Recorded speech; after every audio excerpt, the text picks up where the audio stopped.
আসসালামু আলাইকুম রহমতুল্লাহি ওবরকাতুহ। সম্মানিত দর্শক, বাংলাদেশে শেখ হাসিনার পতন হয়েছে এবং তিনি দিল্লিতে আশ্রয় নিয়েছেন। এটি একটি আঞ্চলিক সমস্যা এবং এই সমস্যাটি বাংলাদেশ এবং ভারতের যে পূর্বাঞ্চলীয় রাজ্যগুলো রয়েছে সেগুলোর মধ্যে একটা রসায়ন তৈরি করেছে। কিন্তু এর বাইরে দুনিয়ার অন্য কোথাও এটি নিয়ে কোনো বাড়াবাড়ি নেই।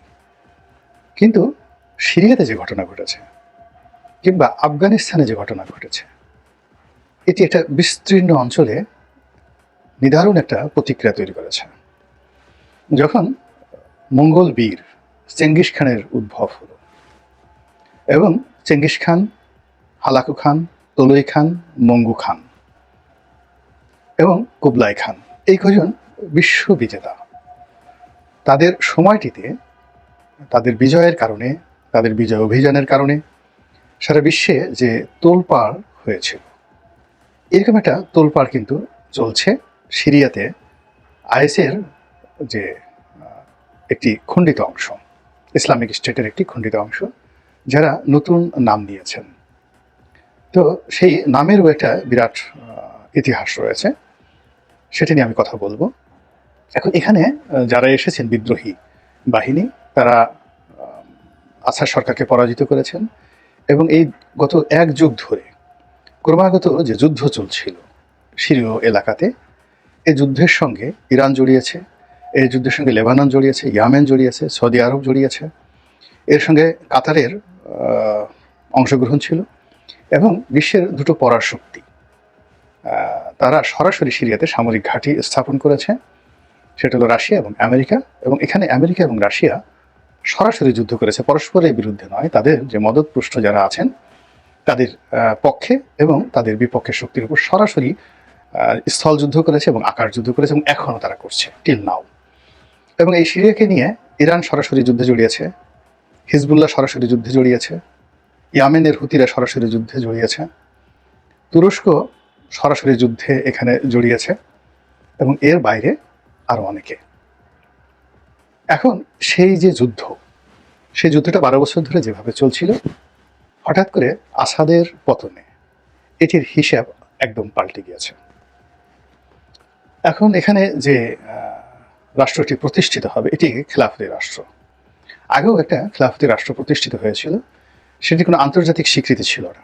আইএসের আবু বকর বাগদাদি যে রাষ্ট্রটি প্রতিষ্ঠা করেছিলেন, সেটির কোনো আন্তর্জাতিক স্বীকৃতি ছিল না। কিন্তু সিরিয়াতে যেটি হচ্ছে এখন, এটির আন্তর্জাতিক স্বীকৃতি অনিবার্য। অর্থাৎ সিরিয়াতে যদি খেলাফত প্রতিষ্ঠিত হয়ে যায়, তাহলে তালেবানদের যে খেলাফত, সেই খেলাফতটির ক্ষমতা আরও 100 গুণ বেড়ে যাবে, 100 গুণ বেড়ে যাবে।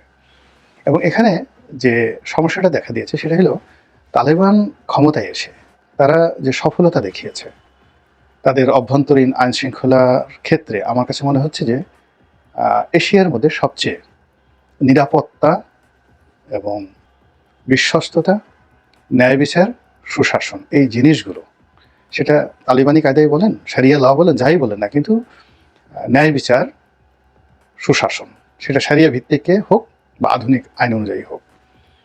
এরপর দুষ্টের দমন, শিষ্টের পালন এবং খুব দ্রুত সময় দেশের উন্নয়ন এবং বহির শত্রুকে মোকাবেলা করে যে কোনো বিদেশি সহযোগিতাকে পরিহার করে এবং আমেরিকাকে সরাসরি চ্যালেঞ্জ জানিয়ে গত 100 বছরে কোনোদের যদি স্বল্পতম সময়ে মেরুদণ্ড সোজা করে দাঁড়িয়ে থাকে, সেটা আফগানিস্তানের তালেবান সরকার সেটা করে দেখিয়েছে।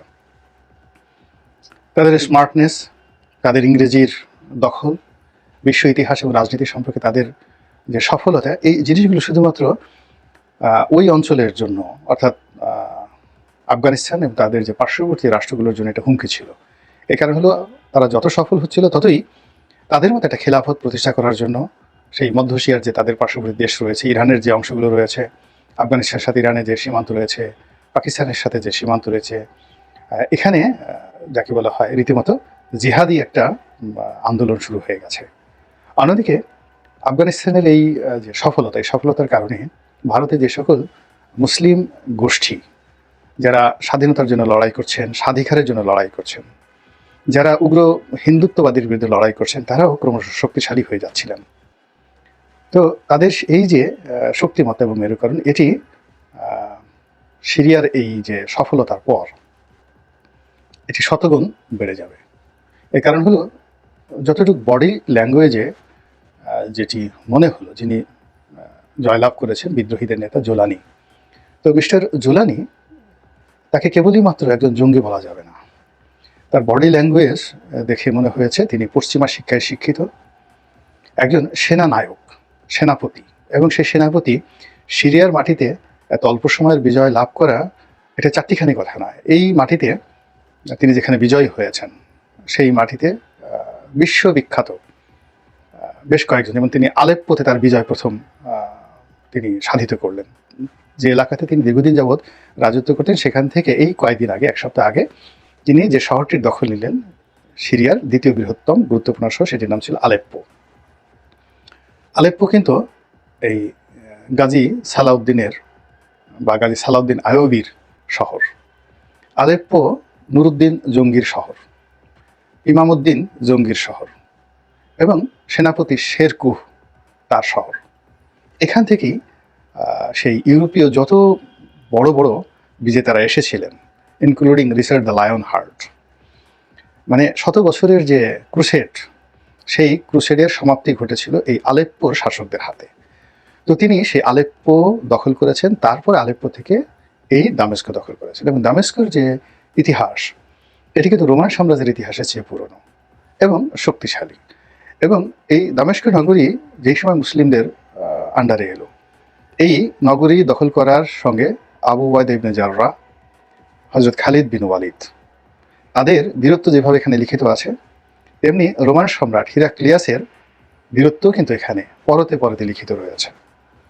তো এই সিরিয়ার ইতিহাস যদি আমি বলি, আপনাদেরকে আরো অনেক বলতে পারবো। পৃথিবীর অনেক গ্রেট মহামানব, মহান সেনাপতি, ইভেন হিরোজ দ্য গ্রেট, তো তারও ইতিহাস রয়েছে এই সিরিয়ার সঙ্গে। তো সেই সিরিয়াতে যিনি বসছেন তিনি কেবলমাত্র একজন তালেবান নন, কেবলমাত্র একজন IS এর আবু বকর বাগদাদি এর মতো একজন শস্যমণ্ডিত ইসলামী শিক্ষায় শিক্ষিত ব্যক্তি নন, তিনি কেবলমাত্র একজন আমেরিকান এজেন্ট নন, তিনি আরো অনেক কিছু। তার মধ্যে যে বীরত্বের যে ছাপ, তার কথা, তার দৃষ্টিভঙ্গি, এবং তিনি যেভাবে বিশ্বের সবচেয়ে প্রাচীন মসজিদগুলোর মধ্যে প্রধানতম এবং সবচেয়ে বড় মসজিদ দামেস্ক জামে মসজিদ, তো সেই মসজিদকে তিনি যেভাবে খুতবা দিয়েছেন এবং যেভাবে তিনি তার বিপ্লবী সরকারের রূপরেখা বর্ণনা করেছেন, এটি বাংলাদেশের ইউনুস সরকারের সঙ্গে তুলনা করলে হবে না। তো এর প্রতিক্রিয়া অনেক অনেক দূরে যাবে এবং এখানে খেলাফত প্রতিষ্ঠিত হয়ে যাওয়ার সম্ভাবনা খুব খুব বেশি। এবং এখানে যদি খেলাফত প্রতিষ্ঠিত হয়, আপনাকে স্মরণ রাখতে হবে যে প্রথম এখানে যখন খেলাফত প্রতিষ্ঠা করেছিলেন আমির মাবিয়া ইবনে আবু সুফিয়ান, সেই উমাইয়া খেলাফত প্রায় 90 বছর পৃথিবী শাসন করেছে এবং পুরো উত্তর আফ্রিকা, সমগ্র মধ্যপ্রাচ্য এবং আজকে তুরস্ক থেকে শুরু করে স্পেন থেকে শুরু করে একেবারে ভারতের সিন্ধু নদ পর্যন্ত এলাকা কিন্তু এই 90 বছরের মধ্যে তারা দখল করেছে এই সিরিয়া থেকে।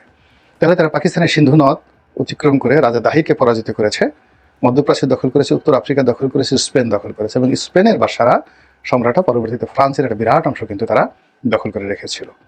তো কাজেই এই যে এখানে যে খেলাফত শুরু হতে যাচ্ছে, এই খেলাফত ইরানের মসনদকে তছনছ করে দেবে, ইরানের যে শিয়াবাদ এটাকে তছনছ করে দেবে। দ্বিতীয়ত এটি তুরস্কের যে এরদোয়ানের রাজনীতি, সেই এরদোয়ানের রাজনীতিও আঘাত হানবে। এর কারণ হলো তুরস্ক দীর্ঘদিন যাবৎ তার যে সীমান্তে যে কুর্দি রাষ্ট্র প্রতিষ্ঠা করার যে একটা চেষ্টা চলছে, সেটা নিয়ে সিরিয়ার সাথে তার একটা বিরোধ চলছে। এখন এই যে নতুন যারা আসলেন তাদের সঙ্গে যদি তুরস্ক এই বিষয়টার একটা সমন্বয় না হয়, তাহলে এখানে ভীষণ রকম একটা বিপত্তি দেখা দিবে। ইরানের তো দেখা দিবেই, তার সঙ্গে সঙ্গে মধ্যপ্রাচ্যের যে দুটো শক্তিশালী গেরিলা গ্রুপ, সেটা হলো হুতি এবং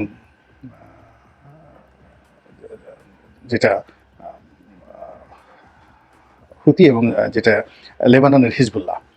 তো এই হিজবুল্লাহর যে শক্তিমত্তা, তাদের ফাইন্যান্স, তাদের অ্যাক্টিভিটিস একটা বিরাট অংশ কিন্তু সিরিয়া থেকে নিয়ন্ত্রণ হতো। এর কারণ হলো যে এখানে যে মানে ইরানের যে বেজ, মিলিটারি বেজ ছিল, এটি লেবাননের চাইতে নিরাপদ ছিল এবং ওয়েল প্রোটেক্টেড ছিল। একে তো নিরাপদ, ওয়েল প্রোটেক্টেড, এবং এখান থেকে ইরান খুব